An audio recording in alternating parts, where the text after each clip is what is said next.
dan, lepo pozdravljeni na prvem literarnem potovanju z Beletrino. Družili smo se že doslej, vendar pod drugim imenom.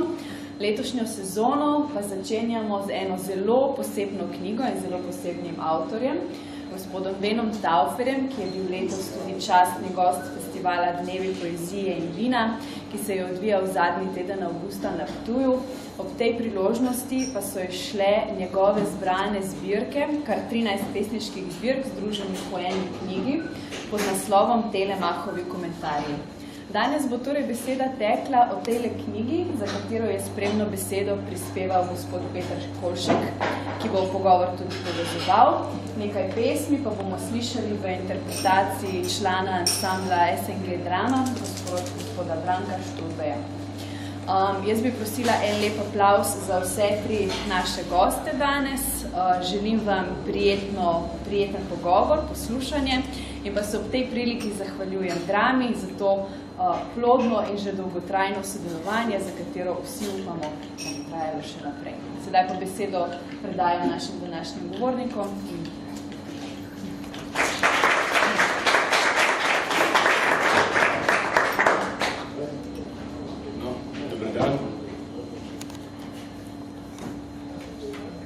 Nismo prav zelo odrazili v velikem številu, ampak bomo tudi tako zmogli, ali?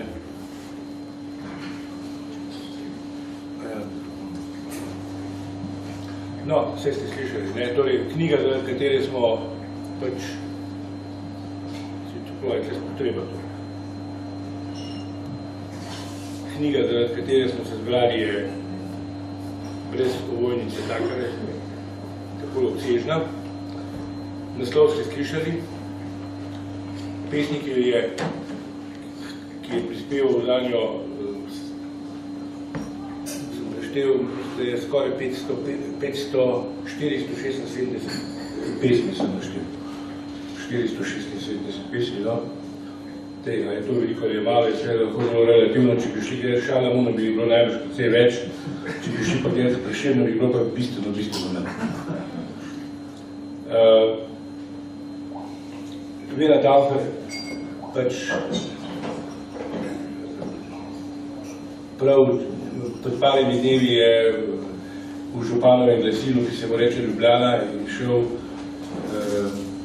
en zapis, tudi seveda njegov, in Borisa Novaka, ker je Beno Taufer bil letos Župančičevo nagrado, ki jo kot veste podeljuje mesto, in v tej priložnosti pač, kot se špodobi, je bil tam izrečenih nekaj torej avtorskih in komentatorskih besed in tam ste lahko videli, kaj vse ima, ali je imel Beno Taufer z Ljubljano in pa kako v očeh enega Ljubljančana, nekoliko mlajšega, kot je Boris Novak, deluje Beno Taufer kot pesnik, kot prevajalec in zlasti kot človek z posebnostnimi kvalitetami, ki jih je tam Boris lepo naštel in ki jih tudi mi, ki smo nekoliko starejši, že dolgo let spremljamo in poznamo, tisti, ki ste nekoliko mlajši, pač nekoliko manj.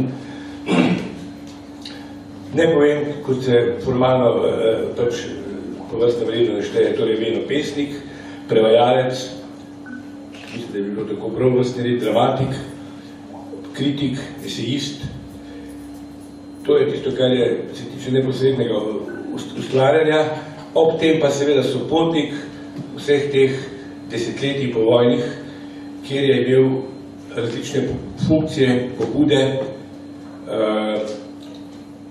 in je bil spiritus agens mnogih dogodkov. Najbolj znameniti je seveda Vilenica, pač tisti, ki ima tudi neko mednarodno razsežnost. Leta 86, mislim, da je Beno to zamisel postavil na noge in je potem tudi kakšno desetletje vodil. Bil je predsednik PEN-a, pa predsednik društva pisateljev, pa še prej tajnik društva pisateljev. Bil je v Benu funkcionaren za pač tisto komisijo za človekove pravice, ne, in tako naprej. Skratka, Beno Taufer je bil eden od vodilnih ljudi na slovenski literarni sceni, ne seveda po neki formalno pravni moči, nikoli ni bil na ministrstvu, nikoli ni bil pač v vlogi nekega direktorja, predsednik društva pisateljev seveda ni isto kot biti direktor neke ustanove, magari kulturne, ampak vedno je bil eden tistih ljudi, brez katerih ni nič, oziroma je zelo malo. Če ni pač nekdo zadaj, ki pač z močjo svojega prepričanja ali pa moralne volje pač stvari poganja dalje in doseže to ali ono stvar. Nazadnje, kot predsednik društva pisateljev, zdaj do preddanskem, je bil tudi eden od najbolj angažiranih nasprotnikov prejšnjega vladnega sestava, tako rečem, in tistega znamenitega zakona o varčevanju, kjer je pač društvo tako rekoč na barikade in tisti, ki je pač te barikade postavljal, oziroma na njih mahal zastavo, je bil vedno Taufer, čeprav že čez 80 let ni slovenski pesnik, ki je še vedno izkazoval kot nekoč tudi zdaj, kaj je tisto, kar je prav v kulturi, politiki, družbi in medčloveških odnosih. No, to recimo je zdaj to, kar ni čista poezija, oziroma kar ni čisto pesništvo. Če pa gremo k temu, ki je vso zbrano tukaj v tej obsežni knjigi vseh Tauferjevih knjig, pa bom rekel za uvod samo to, da seveda o tem se lahko pogovarjamo zelo veliko in tudi se lahko pogovarjamo zelo komplicirano, ker to ni enostavna poezija. To ni poezija, ki zapeljuje z neko lahkotno vsebino ali pa z neko melodičnim jezikom. To je poezija, ki zahteva zbranost in neko intelektualno prisebnost in vztrajnost, če hočemo seveda priti koliko toliko do dna. In seveda tudi ni nič narobe, če se vračamo k istim tekstom in jih beremo večkrat, ker pač je po svojem bistvu, če se bo slučajno nekaj polivalentna, se pravi večpomenska in kot takšna tudi zahtevna. Zato si jaz tukaj zdaj ne predstavljam, da bomo tukaj zdaj v ne vem kakšnih semantičnih globinah torej kopali in pač brskali za kladi, ampak bi bilo dovolj, če pač si predstavljam, se oborožimo z enim dovolj informativnim uvidom v to poezijo, se pravi, da razsvetlimo vhod v poezijo Vina Tauferja. No, morda bi zdaj, tukaj imamo en profesionalni glas, ki bo nam pomagal. Mislim, da bi za začetek prebrali pesem Himna, tako da približno vidimo, v kakšnih koordinatah jezika in pomenov se nahajamo. Pač za osnovni okus oziroma za osnovno informacijo. Torej, Himna, to je pesem iz prve zbirke, jaz nisem povedal, to še bom povedal prej. Vina Taufer je doslej napisal 13 pesniških zbirk, nekaj pač tudi šlo iz zborov. Na poti, kot se reče pri otroku, ki ga pričakujemo, je 14. Na poti, ki bo imela naslov Zlaganje opek, prelaganje opek. Nekaj teh pesmi je tudi že tukaj v zadnjem poglavju te knjige, ampak celota še pride. No, ta pesem, ki pač želim, da se primerjamo za začetek, Himna, je iz prve zbirke, ki je izšla davnega leta 58 in ima naslov Svinčene zvezde. No, naj povem še to, da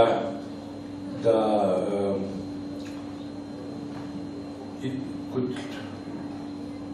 leta 58, in še prej nekaj revijalnih objav, smo torej pri 60-letnici pesnikovanja, najmanj 60-letnici pesnikovanja Vina Tauferja.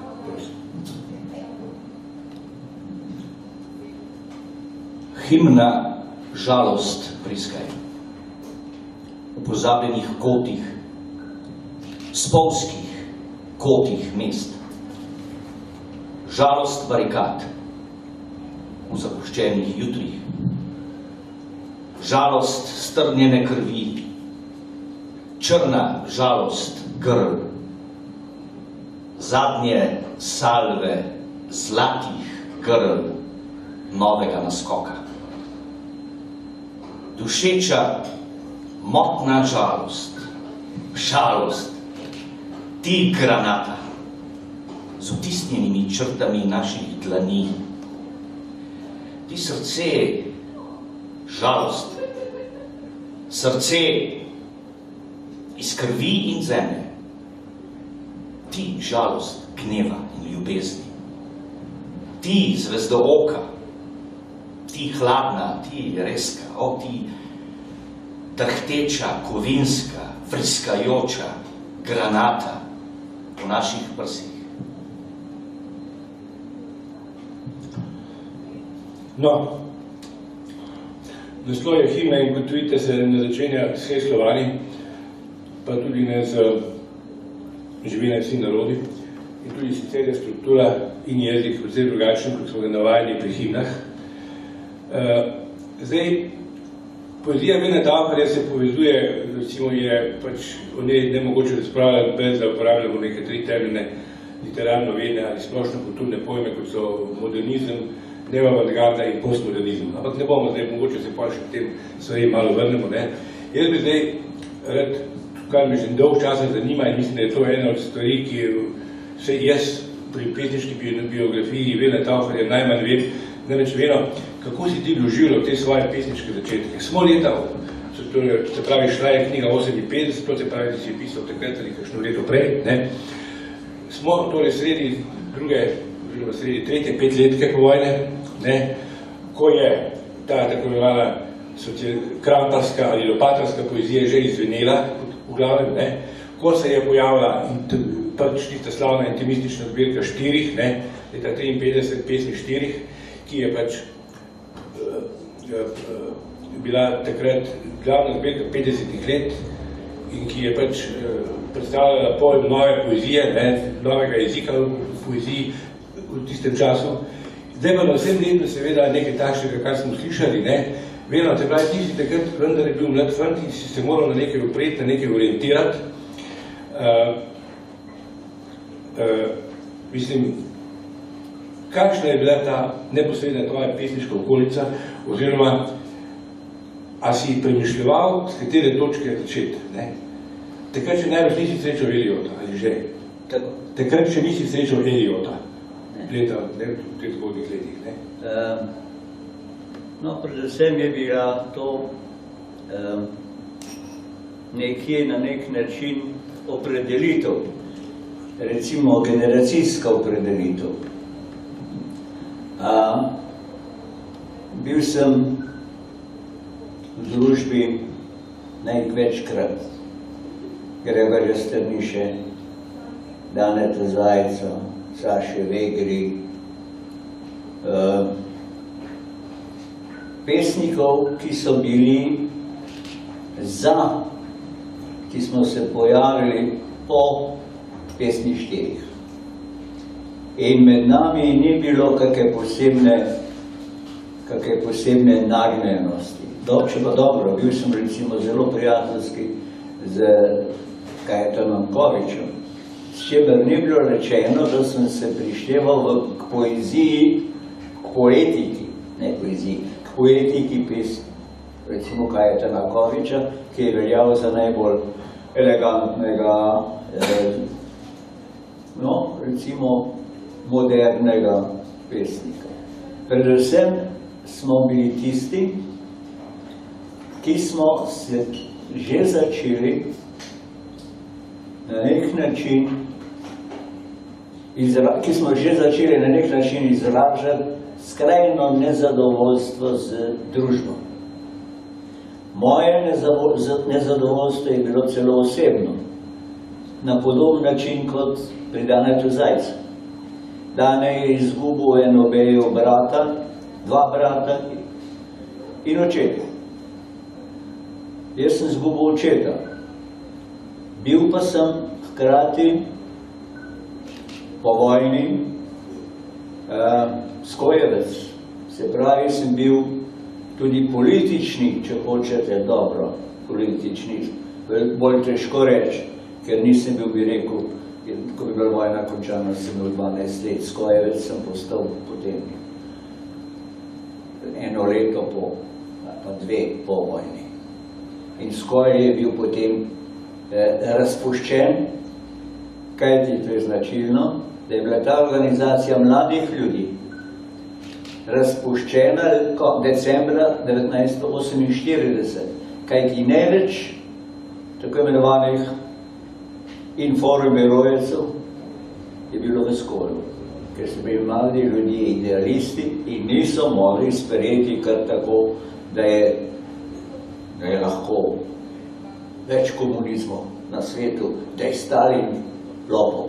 Moram priznati, jaz osebno Stalina nikoli nisem maral, ampak zaradi njegove fizične zunanjosti. Meni se je zdel malo grob, neinteligentno, nizek čel, pa po nekem čudem človeka. Hočem to reči, da sem naredil neko zelo hitro nek prehod od idealizma do, kar tako bom rekel, do besa, jeze, užaljenosti. Danes Zajc je padel v popolno obsodbo človeka kot predstavnika zla, kot predstavnika smrti, predstavnika uničevanja. On je bil nihilist, iskren in najboljši, najbolj iskren, najbolj silovit, najbolj prizadet od vseh pesnikov, ki sem jih poznal. In jaz nisem bil te vrste. Jaz sem bil na nek način začetka dokaj optimističen. Že zelo zgodaj sem bral zelo kritično Marxov Kapital in se ustavil vsakokrat, ko je govoril o avantgardi, ko je ločeval množice, ko je zanikal vlogo posameznika. Zanje je bila samo delavska, so bili samo delavci kot ena velika masa in pač komunisti kot avantgarda. Moj oče je padel leta 1943, oktobra. Jaz sem ga spoznal seveda, poznal kot zelo predanega človeka. Bil je aktivist, terenec, so rekli takim ljudem, ki so hodili, ki so jih ljudje dobro poznali in jim zaupali.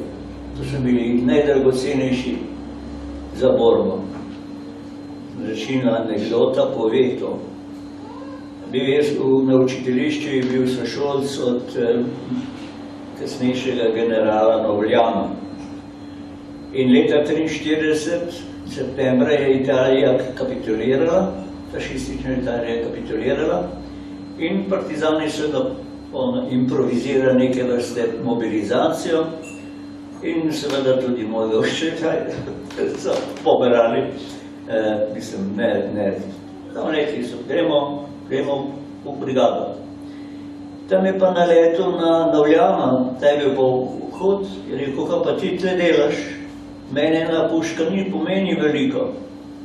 Ti si pa terenc, tako kot bi imel mitraljez na terenu. Imel 100 pušk in je moral iti nazaj. En mesec zatem je bil izdan in padel. No, ampak mene je to prizadelo, da je imel neke ideale, bil je Sokol, vsi Sokoli so skoraj do zadnjega odšli v partizane, tudi taki, ki so dobro vedeli, kaj je komunizem in jim je ležal v želodcu, recimo Vitomir Zupan, ampak je šel partizan. In Skratka, bili so neki ideali, iz katerih realizacija je moja generacija. Generacija otrok med vojno, ki je bila priča trpljenjem in smrtim in ne vem, če ima vse pričakovala, da se bo uresničevali ta ideali. Ne pa, da bomo naleteli na blebetanje, laži, goljufije, podobno kot je danes. Pričakovali smo res uresničiti neke nove družbe. No in himna nekako govori o žalosti, da tega ni, govori o ubesu, in vendar je v njej nek, po moje, pozitivna naravnanost k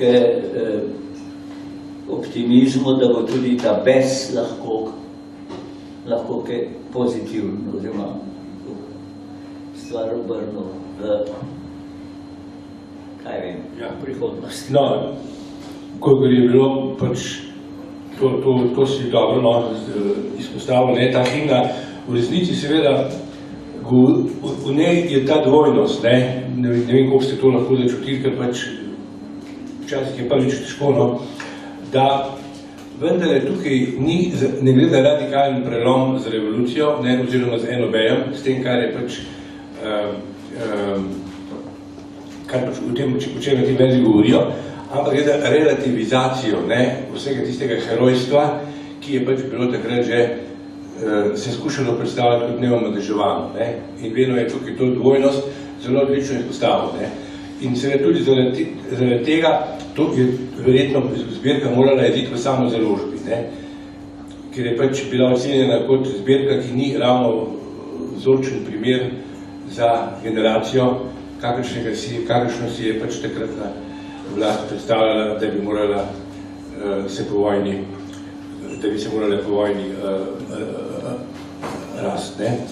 No, tukaj je seveda še marsikaj za povedati, zdaj, da ne bomo preveč šli v to analizo družbenih tistih časov, ne, ker pač je to lahko tudi ena druga tema, omenil se Janeza Zajca, ne, ki je pač absolutno poleg tebe, ne, torej vidva oba skupaj predstavljata dva nekoliko različna aspekta tega istega zadržanja povojnega mlade generacije do revolucije, do NOB-ja, pri čemer je podaja neprizmerno več tega nekega besa, ne, morda nadzorovanega sovraštva, ne, vendar nadzorovanega, ker pač te ni moglo čisto sprostiti, ne. Medtem ko pri tebi je pa več tega skeptičnega racionalizma, ne. In pa hkrati tudi seveda neke čustvene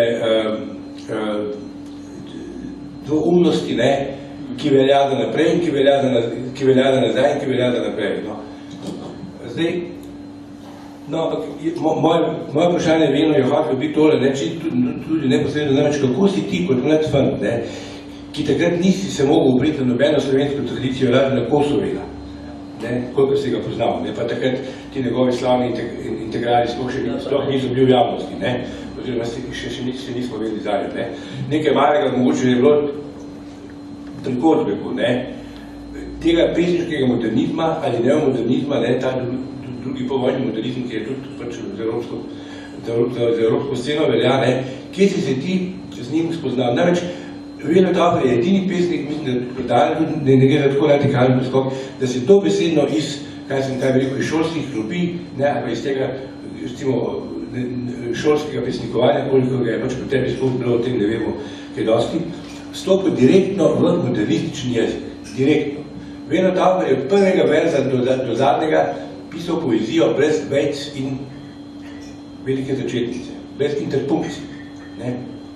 To ni bilo seveda tako samo po sebi pomembno, kot se danes zdi. Takrat so pisali pesmi Bor, ne, pa Mladi Pavčki, pa Mladi Zlobci, ne, pa recimo bil je seveda v zraku, pa ampak nekoliko vendar je zastrt Kodvek, ne, bil je Gradnik še vedno živ, ne, ki je pač bil seveda autoriteta, zase bil je Župančič, torej njegov duh, ne, še plavo, ne, on je moral 49 Župančič, ne. Skratka, tu so bili popolnoma časti, ki jih je nemogoče, ki jih je danes težko rekonstruirati, ne, kot tako skozi poezijo. in ti si vendarle radikalno odstopil s svojim prvim verzom v neko drugo pesniško reko. Ne. To me zanima, kako si ti to zmogel, oziroma kaj je bil ta odločilni sunek, ne, da se nisi recimo obesil na nek sentimentalizem, kaj je pesmi štirih, ne, ali pa na nek simbolizem starega gadnika, ne, ali pa na nek recimo vitalizem Otona Župančiča in tako naprej. Ne. Z nekim prepoznanim tradicionalnim jezikom, ki ima prepoznano sintakso, ne, in kjer pač ti zakoni modernizma, ki so pri tebi že, oziroma ki so v modernizmu, ne, ki si jih ti takoj usvojil, ne veljajo še. Mukoma sem prišel do svojega jezika. Mukoma, res, in dolgo je trajalo. Nisem bil zadovoljen s prvimi začetki, poskusi, recimo že tik pred maturo, ne maturo, po maturi sem že nesel neke pesmi gor na besedo, jih Minati prebral, rekel, da za en teden pridite, ne vem, ja. Sem prišel in mi rekel, ja, se bi jih lahko tiskali, ampak nekaj sem začutil pri vas, da nekaj iščete. To ni še vaš jezik. To je tisti jezik, ki ga vsi tukaj poznamo. Za vas bi bilo bolje, če še malo počakate. In sem čakal. In sem čakal 5 let. Teh 5 letih sem se v poeziji ogromno naučil. Predvsem sem premišljeval veliko v jeziku in prišel do tega, da sem spoznal, kako jezik mnogo stvari pove. Ena beseda pomeni nešteto stvari, zlasti seveda v povezavah z drugimi besedami. Sem rekel, to se ne sme, ali za vsako besedo postaviš vejico in jo, ali pa piko in jo izoliraš in ima potem samo tisto slovarsko težo, ali pa je dvoumna, ali pa ima v sebi skrite stvari, skrite pomene. Tako sem se potem odločil za to, da bom pisal brez vejic in pik in klicajev, vprašajev, da bo taka kot bruha iz nas, ko govorimo, ko kričimo, ko obupujemo, ko se veselimo, se ne postavljam pa takrat vec in pik. To so toni. In jezik je glasba. In to sem jaz hotel, da ohrana, kolikor se da, namig, da je glasba. Kakršnakoli pač je.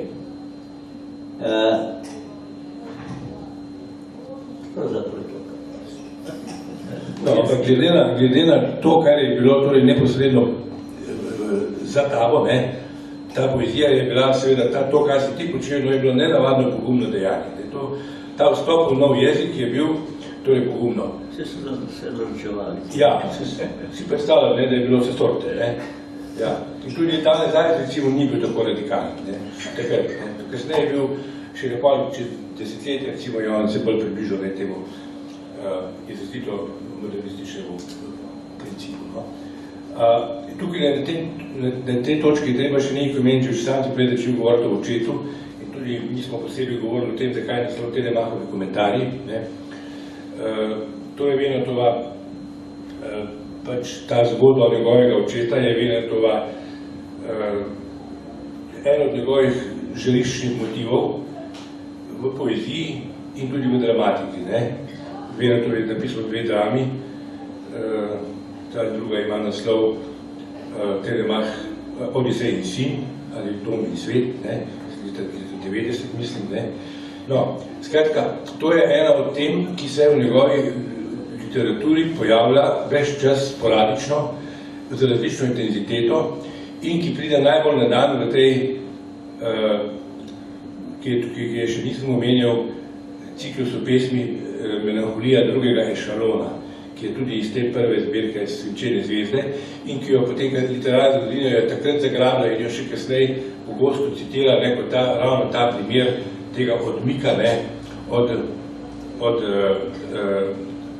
revolucionarnega pesnikovanja oziroma kot primer že zelo opazne distance do te slavilne enobelske poezije, kjer je pač ta zgodba očeta ubitega, izdanega, zalotenega pač tam na tisti domačiji in pač na precej okruten način umorjenega,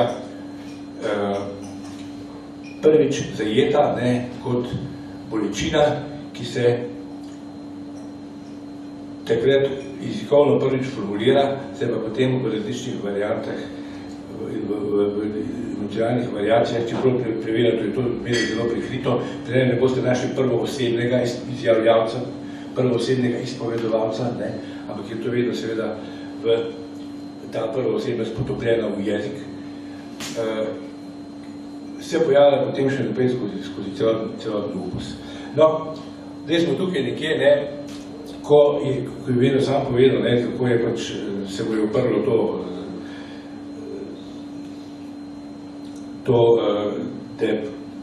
da pač poezija ni krik, da poezija skuša zamočiti tisto, kar je pač globljega, iracionalnega in kar tiči v neodkritih plasteh jezika in je pač ravno modernizem, seveda tisti, ki je odprl vrata do vsega tega.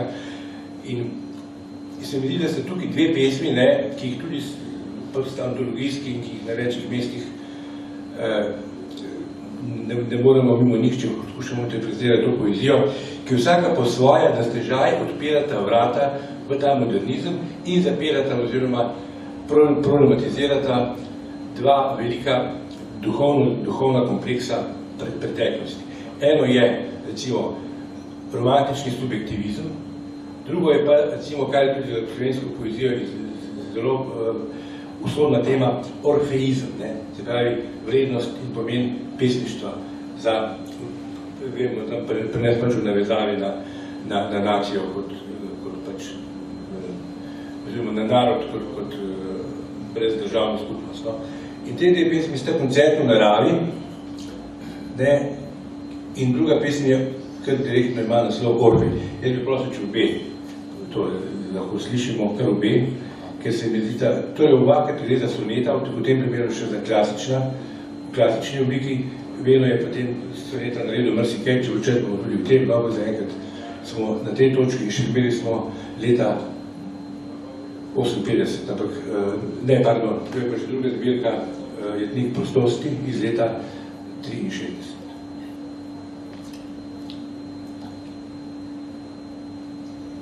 Koncert v naravi. Ona s pločevinastimi nogami, s peščenimi urami v ustih, akvarijem v glavi, on z vsemi stopnišči mesta na rami, pod roko s srcem, ki se lahko navije in ustavi. Odpreta knjigo in iščeta pot, kjer je nebo voda in cvetni log, kjer ni znojnega papirja in tipajočih oči, ampak kot v kinu, lepo ptič žvrgoli. Ona razstavi noge, akvarij odkrije in začne loviti ribe. On se na stopnišču povzpne in srce navije. Pesek ur goli telesi zalije, ribe švignejo skozi njune žile, v krvavih škrgah skrivajo mračne nagibe.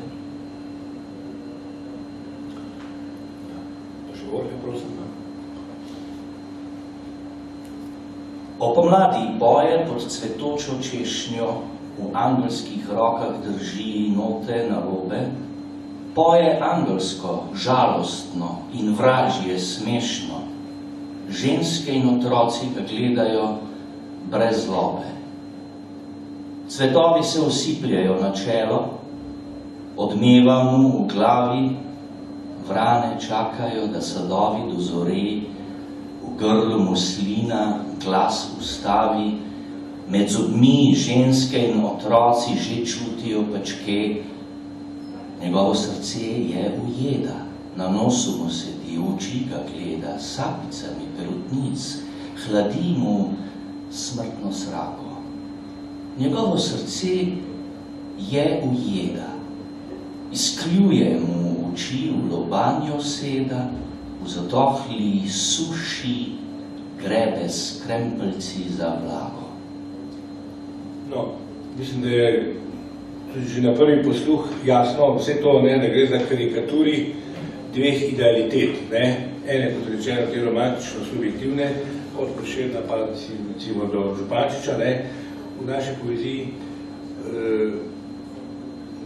govorimo o tej prvi. Druga pa seveda vse tisto, kar je pesništvo in mit pesnika pomenil za Slovence, ki je pač tukaj, kot vidite, postavljen, torej ta mit v dokaj neogleden, smešen, karikiran položaj. No. Vedno zanima me, a si ti takrat, ko si te dve pesmi pisal, zanimivo je, ker ste tudi objavljali druga od drugih, ne, mislim, tudi v knjigi, ne, eno od drugih, ne, in tako tudi tukaj seveda, ne. A si imel v načrtu, da pišeš nekakšen manifest, ne? Ali je to slučajno tako ratalo? Ja. Manifest samo na določen način, kar se skriva v naslovu tega cikla, sonetov. To so bili prvi soneti, ki sem jih napisal. Prvi soneti je absolutno drugačni, kot sicer v slovenski literaturi. Do tedaj, ker nista groteskni ali pa šaljivi na klasičen način, kaj vem, kot je Rop pisal pa in tako dalje. To je smrtno resno norčevanje, groteska. In pogled na svet in na pesnika in na ljubezen iz neke druge perspektive. In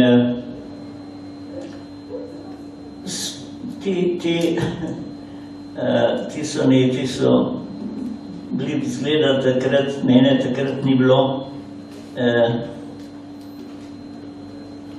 v Ljubljani in sem slišal, da so bili precej. Lojze Kovačič mi je pisal, da so bile čudni soneti. Namreč to mi je samo posredoval, kaj on je to zelo pozitivno vzel, da so bili čudni. Da so bili tako sprejeti.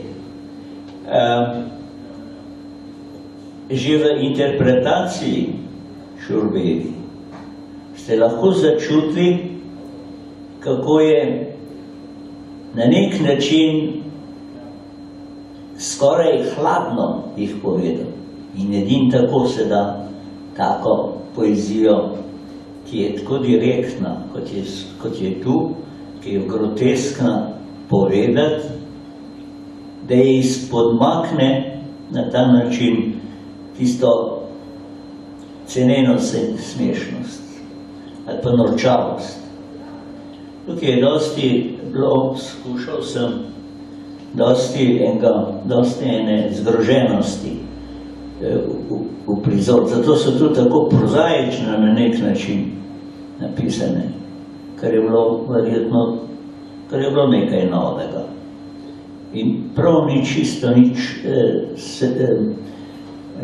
veliko razčustvovanega. Moja generacija je bila absolutna proti razčustvovanosti. To nas je tudi ločevalo od generacije pesmi štirih.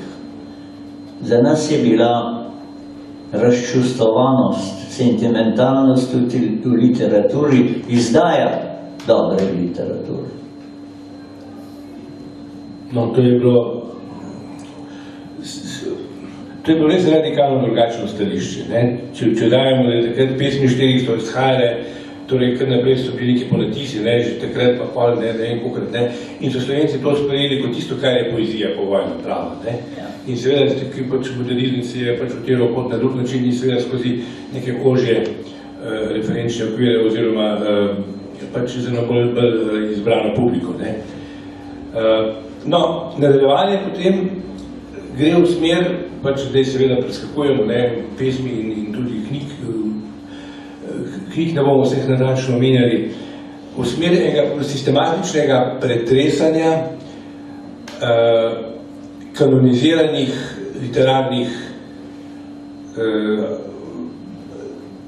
tekstov, mitov, ideologij, skratka nekih vrednostnih, nekih spomenikov vrednostnih sistemov, da bi mogoče temu rekli dekonstrukcija, ne mogoče, ker takrat se ta beseda še ni bila v obtoku. In kulminacija tovrstnega početja pri Venetu Tauperju je bila zbirka Pesmarice rabljenih besed leta 1975. Pesmarice rabljenih besed, čeprav se že prej, kaj s tem, pesmi vaje in naloge, je pomembna zbirka, ki pač prebija, ki pač na široko vstopa skozi vrata modernizma in pač tlakuje pot z drugačnim jezikom. Ampak v Pesmarici rabljenih besed se mi zdi, da nekako najbolj potem pač se skoncentrirala ti novi postopki, si jih že obvladal in si tudi že bil torej imel stvari dovolj reflektirane, da si lahko o tem napisal en obsežen autoesej, mislim, da je naslov rabljenih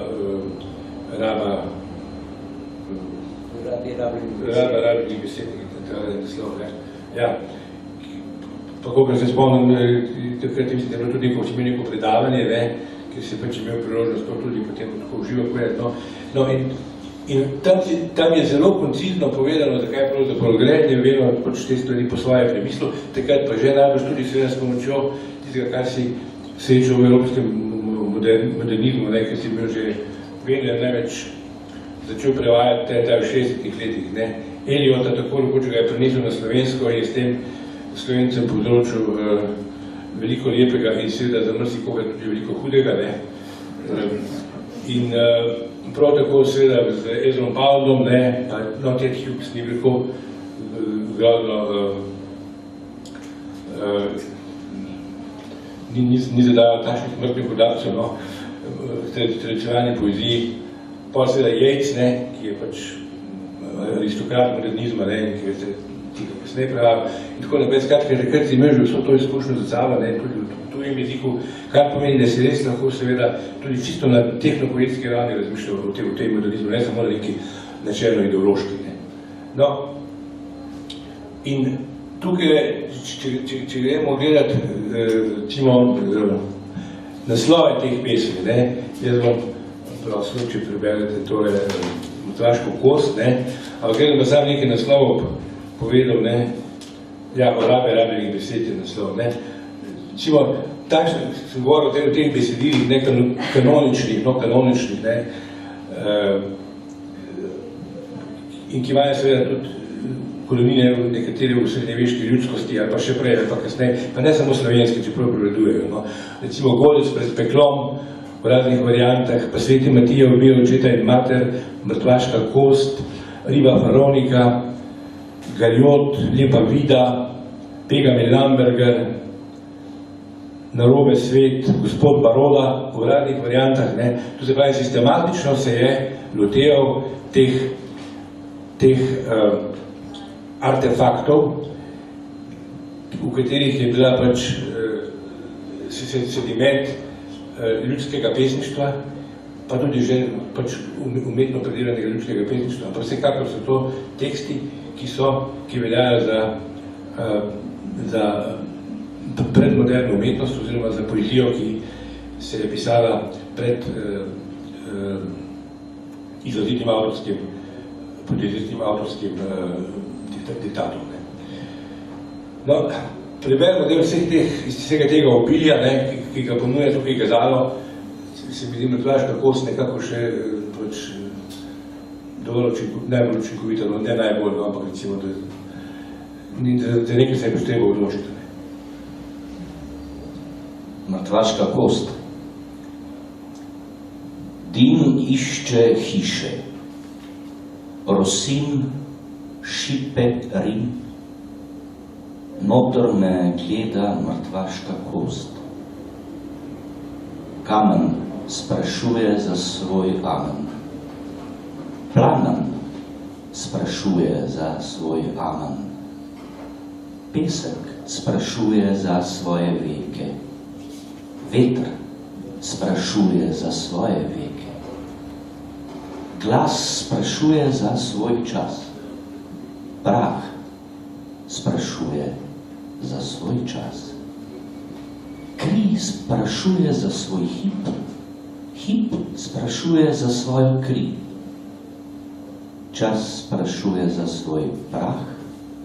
Čas sprašuje za svoj glas. Vek sprašuje za svoj veter.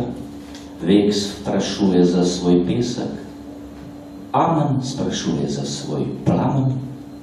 Amen sprašuje za svoj kamen. Mrtvaško kost noter gledam. Rosi šipe Rim, z desno roko jih briše. No, mislim, da ne bo odveč, če preberem odlomek iz tega tvojega spisa, ne, tisti kratek odlomek, sem ga tudi tukaj navajal, ne, ker na zelo razumljiv, neposreden način pove, zakaj v bistvu gre, oziroma, kot se reče, ne, da pač pesnik odgrne zavese svoje delavnice, ne, in pove, kako je stvar naredil, ne. Skratka, tisto, čemu se v prvo čemu reče tehnopoetska praksa. Zdi se mi, da predstavljajo moje pesmi en sam trdovraten boj z jezikom. Kroženje, vrtenje okoli njega in poskusi z najrazličnejšimi triki, z vijačami, spretnostmi, z nežnostjo, surovostjo, nasilnostjo in prilagodljivostjo in tako naprej, da bi ga ujel, mu iztrgal in izvadil skrivnost, si prilastil njegovo resničnost kot živo jednico, ki bi mi izdala vse prikrito, pot v odrešitev v resničnost. Tisti hip, ko se beseda prikaže iz teme, tisti hip že tudi izgine spet vanjo. Tisti hip, ko je pesem napisana, tudi pesnik umre na rokah, v katerih mu ostane le lupina. Opozarjam na to, ker sam pravi kroženje, vrtenje okoli motiva, ne, in potem seveda in variranje, potem motiva na različne načine skozi različne variacije istega jezikovnega toka. No, tako, ne, in na ta način dobi pač potem to polivalentno zgradbo pesem, ne, ki je pač takšna, kakršna je, oziroma ki vzbuja ob branju torej nebroj asociacij, ne. In je seveda daleč od tistega, kar pač predstavlja tradicionalna poezija, kjer pač imamo radi, da je pomen zaokrožen in da je stvar jasna. No, ampak jaz tukaj tej ne bom začel tle predavati, potem se že skoraj malo začel zgubljati, ne. Dajmo za primer pogledati še pesem tole iz podatkov, ne, ki pa je ta skrajna oblika, ne, tega modernizma oziroma neoavantgardizma, no. To je ta, kako imaš številko. Ne, številko. To je, mislim, da je. To je bila tudi takrat sprejeta, ne, za precejšnjo začudenjem in osuplostjo, ta zbirka, čeprav smo nišli vsega hudega navajati, ne, že začala malo prej pa Ohoja, ne. Ampak vendar je bila to še neka radikalna, še en radikalen korak naprej.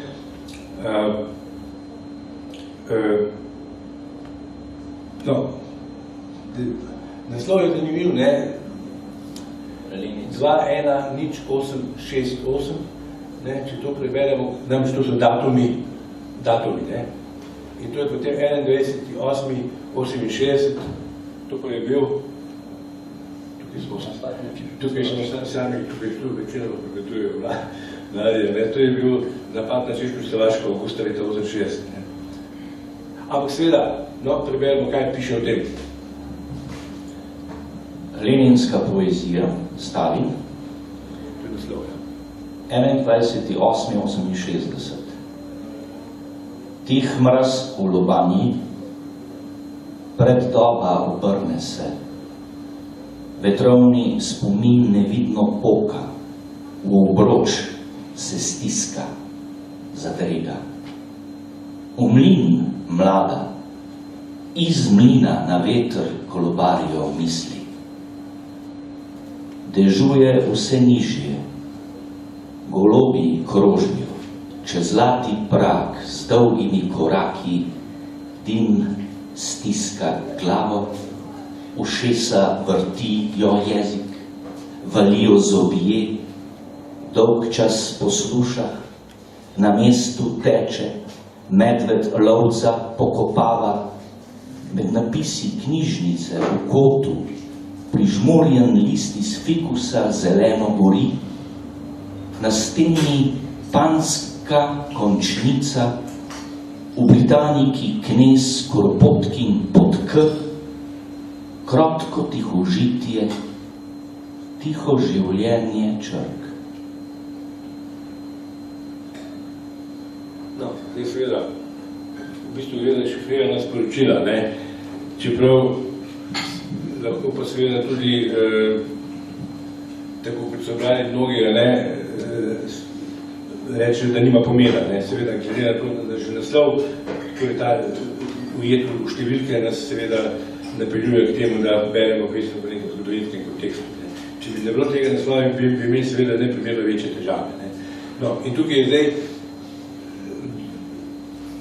mislim, glede na to poezija, ne, kar zadeva modernizem, recimo eden od najbolj kristalno čistih primerov lingvizma. Ne. Čeprav seveda ta lingvizem se razume kot neke energije, ki se pretaka samo znotraj jezika, nikoli seveda ni čisto tako. Ne. Vedno seveda ima tudi neke semantične emanacije, ki pač, za katere pesnik ve brati, pa jih vlaga, pa jih ne. Pač odvisno od njegove prodornosti oziroma od korespondence med bralcem in pesnikom oziroma jezikom. Ne. No, ampak to je se hotel vprašati, Veno, kako si ti doživljal, oziroma ta recepcija tvoje poezije je bila vendarle precej radno v ožjem krogu, ne, ker se prej omenil Lojzeta Kovačiča, je bila seveda pač afirmativno sprejeta, drugače pa najbolj s precejšnjim zadržkom, ne, in mislim, glede na to, da seveda pač obstaja med pisatelji in literati neka tovarišija in tako naprej, ne, do nekih neposrednih, direktnih, ne, medosebnih konfliktov morda ni prihajalo, ampak v publicistiki, ne, so se pa ta nasprotja zelo odražala, ne. Jaz sem bil med tistimi srečneži ali nesrečneži, ki sem uspel prebrati Menartov dnevnik, ki je pa bil umaknjen iz prodaje, ne. In tam vidiš nekako strahotno je ta krog, ne, okrog Menarta, intimistov, Minatija, pa Frica in tako naprej, kako so sovražili vas moderniste, ne. Kako strahotno so sovražili, ne. Potihem oziroma med sabo, ne.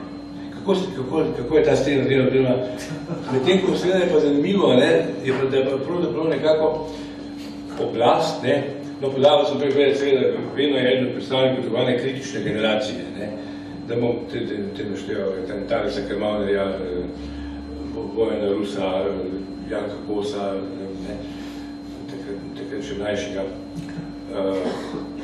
pa še marsikoga, no, ampak in zanimivo je, da nekako oblast, ne, partijska oblast, vas je nekako vzela v zaščito, ne, pred temi tradicionalisti, ne. In celo, oni se niso mogli razumeti, kako vi dobivate literarne nagrade, ne.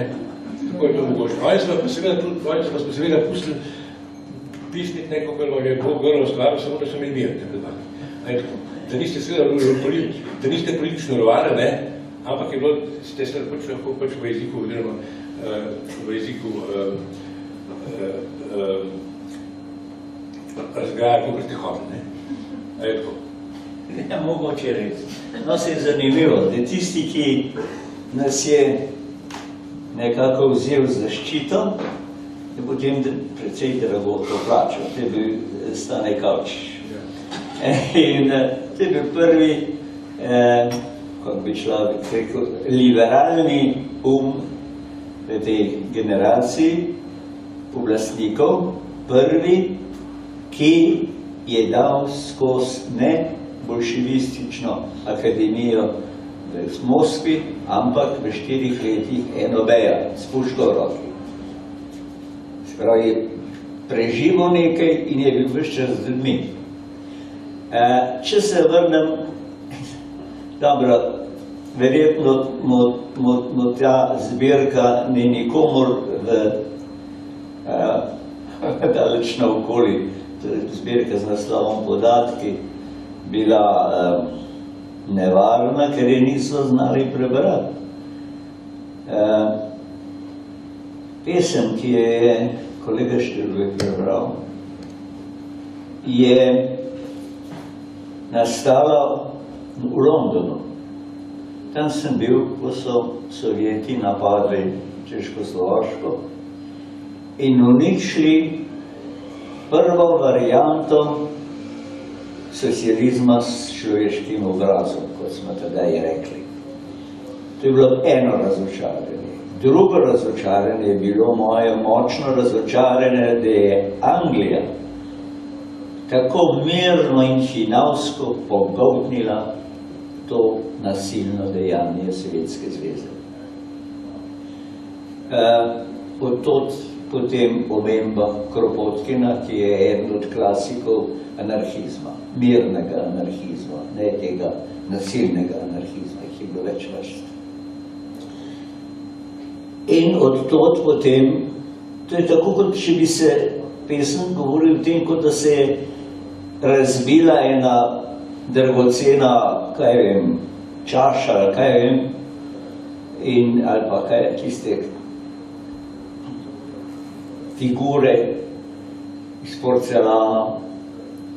In potem pobiraš to in skušaš prebrati, kaj je bilo naslikano na tej figuri ali na tej čaši.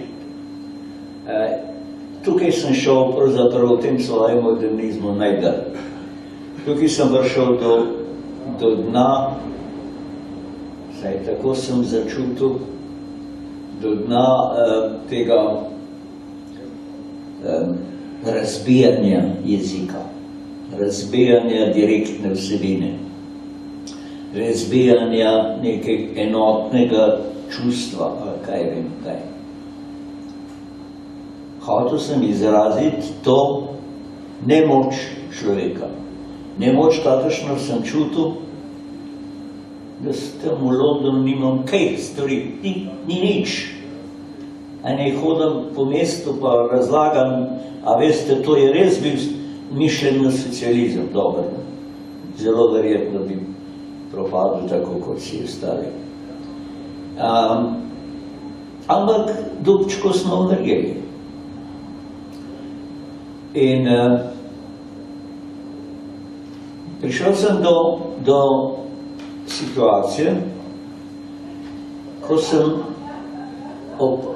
začutil, ali bom nehal pisati poezijo, ali bom postal mutast, ali pa moram najti nek novo poezijo.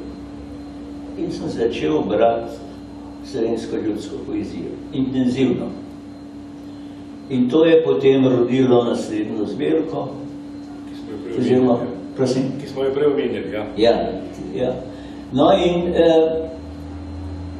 ko sem začel brati, kaj vem, te razne motive, motive in v različnih variantah, kot so nastajale med ljudmi, v različnih pokrajnih delih tedanje Slovenije, so se nekateri precej razlikovali. In sem napisal svoje variante pač modernega človeka, ki ne moram pisati tam enih, recimo, kar je Riba Faronika, Sveti Matija, ubijo očeta in mater. To so teme, ne morem, ki so seveda se zelo spreminjale v obdobju te zgodovine slovenske. Lahko sem napisal torej iz svoje zgodovine, variante na te naslove, pa tudi na te nekatere, ne naslove, smo motive, tiste jedra motivov, ki se mi je zdel, da se skriva iz pradavnine v teh pesmih. In to se mi je zgodilo dvakrat. Ko sem pač napisal to zbirko Pesmerica rabljenih besed, sem potem doživel, že kasneje, ko sem se vrnil, razstavo figur, ki so jih izkopali, ko so kopali zemljišča za jez v Džerdaku. In so odkrili skipe, polmetrske, mogoče nekatere malo manjše, malo večje, ki so predstavljali neka čudna bitja. To je Donava bila, ob Donavi, ne? In je bila to tako imenovana kultura Lepenskega vira, tako so ji dali kasneje ime, ker je to kraj, kjer so našli tiste figure. To so bile pol človeške, pol ribje skulpture.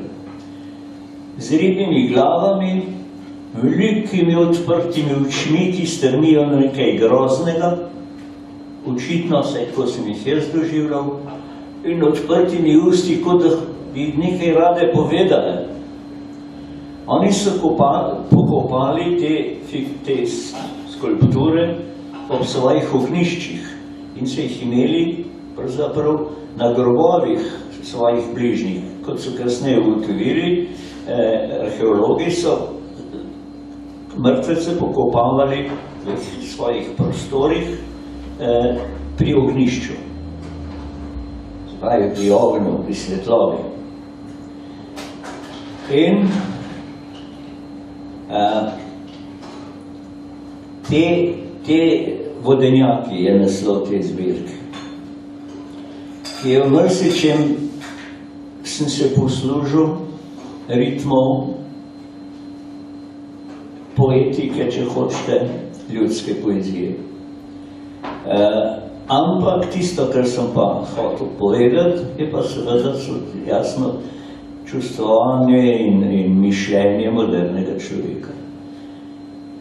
Samo te pesmi so zelo preprosto napisane. Pravo nasprotje te zbirke, kjer sem prišel z, bi rekel, razbijanjem jezika, je tudi ni se dala se samo obmokniti, nič drugega.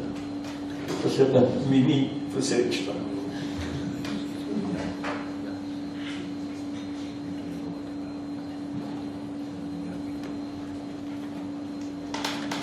No, bomo prebrali, se imamo tukaj, pač smo imeli v načrtu izbor.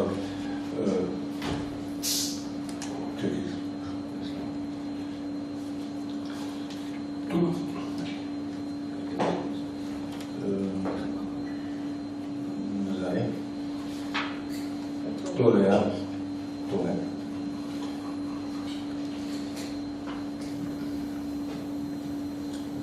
V zeleni vesoljski mlaki. V zeleni vesoljski mlaki živijo pravi vodenjaki. Vsi veliki so glavani, sami repki, ko so zbrani. Ogenj, zemlja, zrak in voda, poguba in up od rojstva so do groba. Dan in noč njihova uteka, kadar se up s pogubo smeša. Solze gasijo, kar se vname, pepel voda v zemljo vzame in čaka nad izžgano mlako, kup nagrmadenih oblakov, regljajo, kadar voda pada, regljajo, kadar suša vlada, drug čez drugega regljajo, drug v drugega regljajo. No, sej, je že vedno povedal, mislim, meni se tudi ta zbirka zanimiva zato, ne, ker mislim, da gre pa tle za obraten postopek pri tebi. Ne. Če je šlo za neko dekonstrukcijo, ne, za razstavljanje, za razbijanje nekih mitoloških struktur, jih pa tukaj razpostavljaš. Oziroma ta tvoja fascinacija na to pojavnost teh predzgodovinskih artefaktov, ne, to je očitno pripeljala do tega, ne, da si konstituiral zdaj, ne, neko odmaknjeno civilizacijo in iz nje pač naredil, oziroma se ob njej pustil navdušite, ne, tako da prav, mislim, da se mi zdi to nasprotno postopek, ne, v dosedajnih tvojih knjigah, ne. Se pravi, če je tam šlo za neko ogoljenje, atomiziranje nekih ideoloških struktur, ne, tukaj gre pa do vzpostavljanja, ne, pač na osnovi enega previdnega oziroma približno znanega mita, ne se nič jasno, zakaj se gre pri tej civilizaciji Lebenskega vira. Zelo malo se ve o tem, ne. Zato vse skupaj zato toliko laže prikriva neka skrivnostnost, ne. Vedno zdaj počas smo že, ne vem, smo začeli malo čestiti, tako da lahko na mehko podaljši doščo, ampak počas bomo morali največ končati. Še eno poglavje je, ne, ki ga mislim, da nismo ne rekli ničesar, pa bi bilo zanimivo, ne, namreč, kot rečeno, prej, to ni prvoosebna poezija, tista klasična osebna izpovedna poezija. To pa seveda ne pomeni, ne, da tukaj v tej poeziji ni neke osebne stiske, da ni tvoje lastne subjektivnosti. Ne.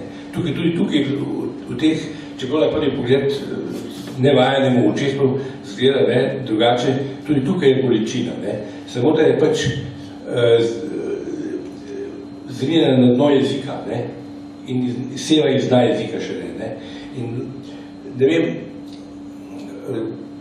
torej, če bi seveda tukaj skušali zdaj to materijo pač osamiti in zajeti, bi prav tako naš žalost, ljubezen, osamljenost, pač običajnosti, ki so pač običajne tudi v drugih poezijah. Ne, samo da je tukaj ta jezik nemodernističen tako spretno to stvar zasuje, ne, s svojimi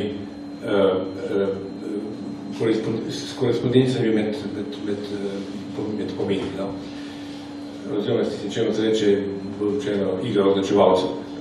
No, se mi zdi, v tej zadnji zbirki, torej že v zbirki ravnanja žebljev, ne, je to neka eksistencialno zelo očitna, čeprav preko žebljev, preko njihove bolečine, stiske, zarjavelosti, ožine, prepijanja skozi neko trdo masno gmoto, ne.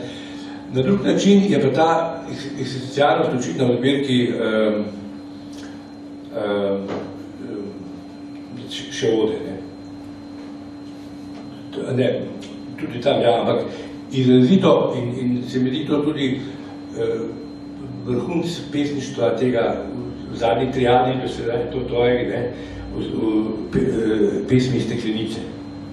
To je zbirka iz leta 2007, ne, kjer si na zelo, na drugačen način, na neko veliko bolj kako bi bil tudi jezikovno ritmičen, nežen, na veliko bolj mehak način nekako skušal zajeti zgodovino in intimo hkrati, no.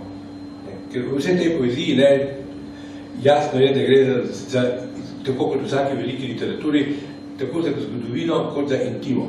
Nekako se vsa stvar korespondira, oziroma kako se eno drugo preliva, je pa tisto, kar je pač umetnost velikih umetnikov oziroma velike umetnosti. Pri meni tu gre seveda za isto, ne, čeprav je, kot rečeno, to prelivanje je v spodnjih plasteh jezika. Tako kot je pač potalnica, ne, v zemlji, ne, in zdanje ne vemo, ampak nam seveda omogoča življenje. Primerjava malo preveč prirodoslovna, ampak tako nekako. Ali lahko da je pribavi še tole pesem, bomo počasi mora nekaj, ki sem mislil iz tole steklenice. Može pribavi naslov. To bo mislim, da pred zadnjem.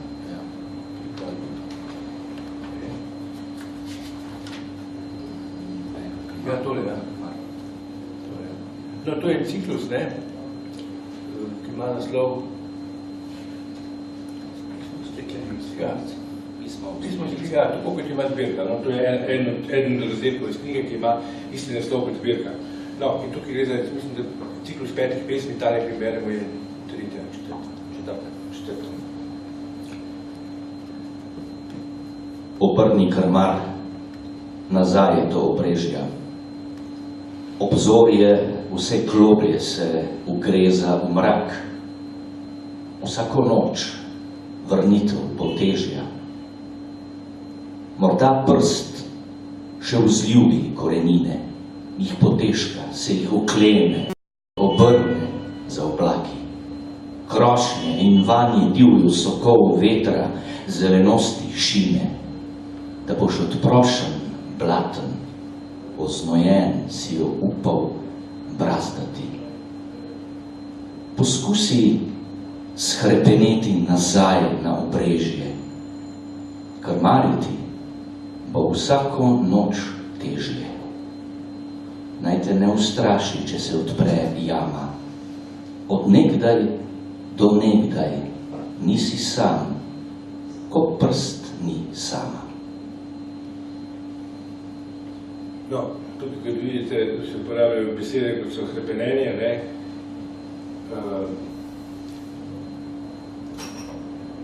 Da se seveda tudi uporabiti besede, kot je hrepeneti, kot je melanholija, oziroma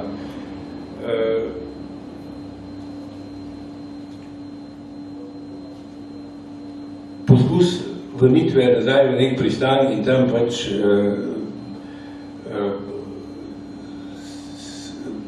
v nekih harmoničnih razmerih pač doživlja neko mirnodopsko ali mirno emocionalno življenje. No. Mislim, cela knjiga je nabrana na ta register nekakega že zmerenega, zboganega plutja po zburkanem morju z upanjem pristana, oziroma z vrnitvijo na izhodišče, kjer pač ni tako, kot je bilo, ampak je še zmeraj znosno in sprejemljivo. No, zdaj, vedno to sem te hodil vprašati, to se pa res, mislim, kako si ti to, mislim, zavestno, ko si pač čutil, recimo, ali čutil sem se stvari, lahko govorimo o sedanjiku, neko intimno potrebo, da izražiš neko zadevo in kako ti se pripraviš na transformacijo iz tega običajnega jezika, s katerim pač ponavadi izražamo bolečino, žalost, veselje, ljubezen in tako naprej, da potem ti to zakodiraš v ta jezik, ki je pa drugačen. In kljub temu seveda to pravico računaš na bralce, ki bo to razumel. Nekje si zapisal, da čutim združbo, v tem smislu. Mislim, da je to točno. Taka je bila moja usoda. Že prej sem omenil, kako je bila zame usodna ta dediščina očetove smrti.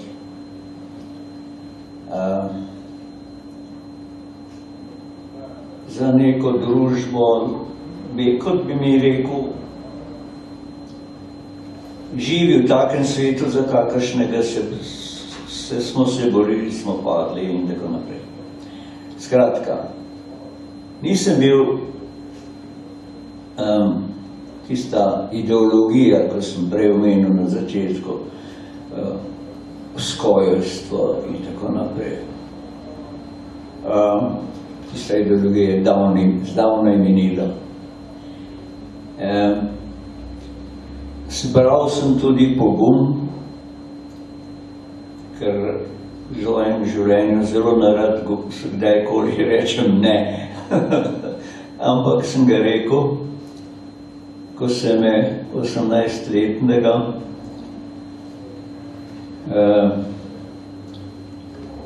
kot mladeniča iz partizanske familije, bom povedal pa še kaj drugega, nisem bil čist, bi rekel, primeren, ampak so me povabili v partijo, to je bilo leta 52. Jesen 51. Sem potem maturiral. Bil sem ravno že polnoleten in so me povabili v partijo in sem odklonil. To je bilo prvič in zadnjič, da se jim je zdelo, da bi bil morda primeren za tem. Mislim, to je bilo zelo drzno, to sem šele kasneje doživel, kakšno držo sem si dopustil in dovolil, ko sem slišal čez 10-15 let od nekega zgornjega otoka, da so tam bili tudi 18-letni fantje. In sem se izgovoril, toliko prepričan sem pa bil, da nisem rekel, nočem biti, ampak sem obrnil, ker mi je bilo ponujeno, da je neko avantgardo, sprav nekaj boljšega od drugih. Da nekdo, ki je poln cvekov, pa poln tik pred izključitve iz gimnazije, ukorov, pa res ne more biti član partije, ne? Ampak je bila stvar resna, to sem videl, čez ponudila, povabila me je Celica na gimnazijski šoli, na gimnaziji, sem pa moral iti na zagovor, zakaj nočem, sem bil pa poklican k rajonskemu partijskemu sekretarju v Mostah. Je bil starejši gospod, po moje, kakšen nekdanji komisar, ker je bil zelo resen, pa resno je vzel to stvar. Njemu sem to potem razlagal. Onem sem sam rekel, jaz ne bi še bil na šoli. Ampak njemu sem pa moral utemeljiti. In sem utemeljil približno v tem smislu. In tako osebno sem zmeraj doživljal vse življenje, da sem del družbe in sveta, kaj vem.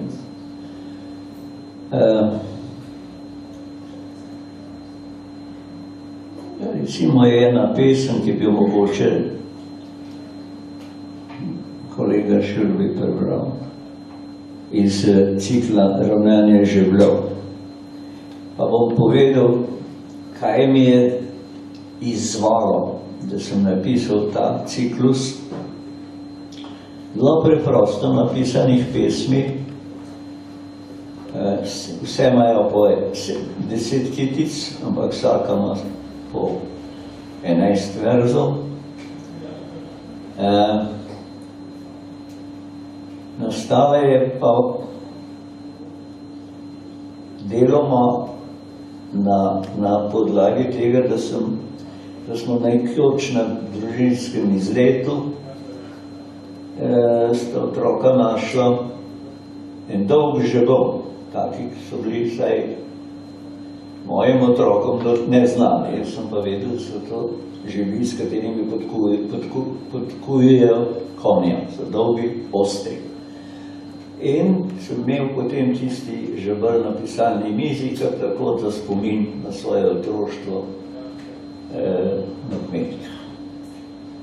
In potem mi je prišla v roke balada Tihonova, ruskega, sovjetskega pesnika, v kateri je pisal o mornarjih neke podmornice, ki še Nemci tako obkolili, da niso mogli se ni potopiti, potopili so se, to je Teneric, da so se lahko umaknili zgolj na dno morja in naredili kompletno samomor cele. In zadnji vers te balade je bil: iz teh ljudi bi bilo treba kovati žeblje.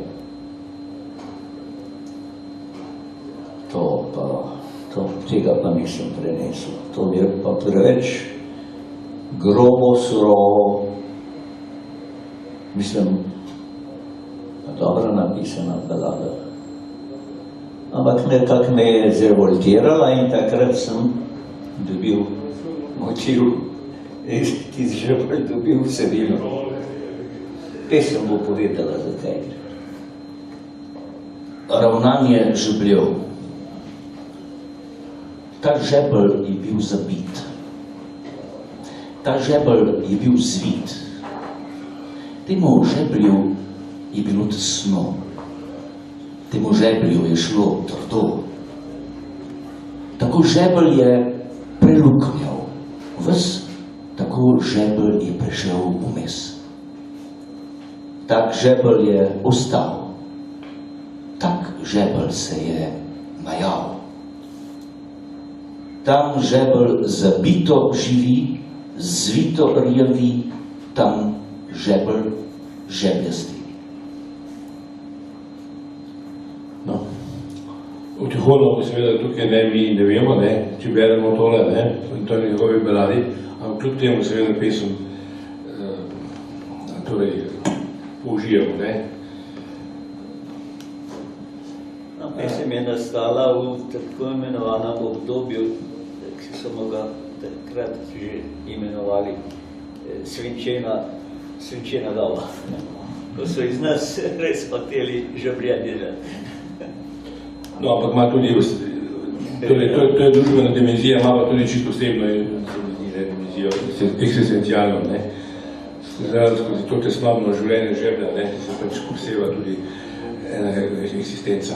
No, zdaj pa mislim, da je čas, da še rečem, če bi še to kaj dodal, pripomnil, vprašal iz publike. Se zahvaljujem vsem, ki ste prišli in držali in potrpeli do tele ure mraka.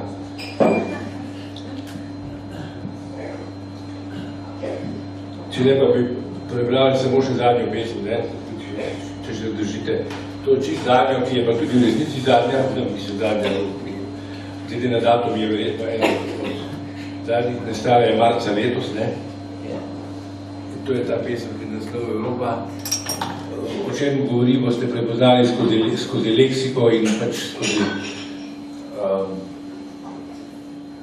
skozi semantiko, ampak tudi leksiki, že sama lektika je zgovorna.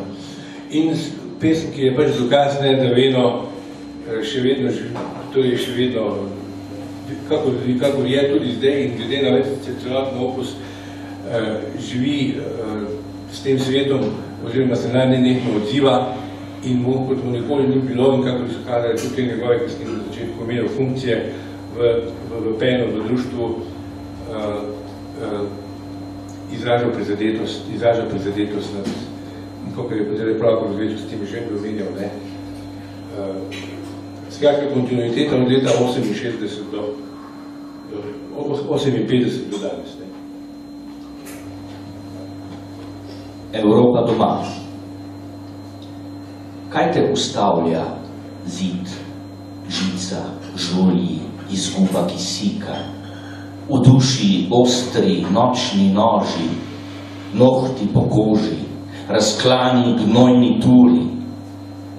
Kdo sem ti? Kdo sem jaz? Kje blodiš ali brodiš čez reke, se plaziš čez meje, nič ne skrbi, v morjih, v svoji krvi, po svoji brvi odriti do nosa, za umuki, za plodnost posla. Kar zbudi se. Čas je, zbudi ob pravi uri. Jaz nisem jaz, ta pravi, tu je zapik. Pentlja posla. Naprej ni nič. Naprej boli. Naprej je ničev, nič je nič in kri, tišina, molk, v noč in meglo. No, ne, tudi dodam še to, kar me je vedno upozoril, jaz tudi nisem se prikopal do tega, največ ta noč in megla se pojavlja tudi v prejšnji pesmi, ki je tudi iz tega časa.